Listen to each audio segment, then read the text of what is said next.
Hey parents, I'm Jaz. Imagine you've got two pots. One is evidence and data. The other is your own thoughts and feelings. Which one is true? Now, when I ask this question, when I'm doing keynotes, a lot of people go for thoughts and feelings. This is what you think, it's what you feel, it's true. But let's imagine we're looking at a murder investigation. On the one hand, you've got DNA evidence, somebody with a weapon in their hand. You saw it, they've confessed, and they wrote a letter saying they were going to do it. Evidence and data.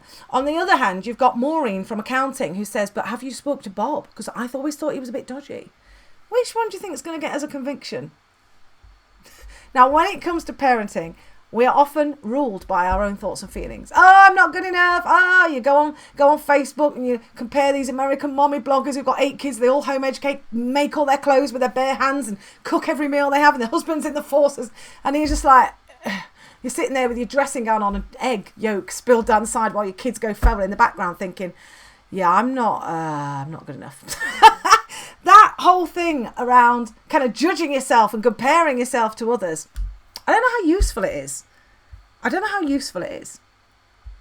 Because at the end of the day, you've got to be able to look back and say, I did the best I could with the resources I had available at the time. And if you can say that, that's a win. If the story you tell in the future is, I tried and it got really hard and I got bored and I gave up and I couldn't be bothered really.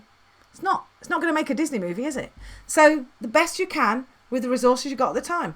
That's what we're aiming for. Comparison out of the way.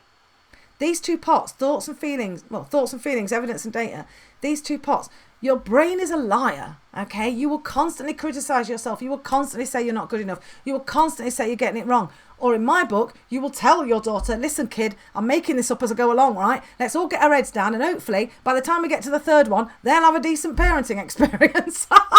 That was in a moment of severe stress and weakness. But I am making it up as I go along. I'm doing the best I can with the resources I've got at the time. But I love my kids. I make it okay to be them. And I tell them they're loved unconditionally. And I have high standards, but they're loved unconditionally. Thoughts and feelings are always going to make it feel like you're not doing good. You're not doing well enough. Choose not to be drawn into that lie.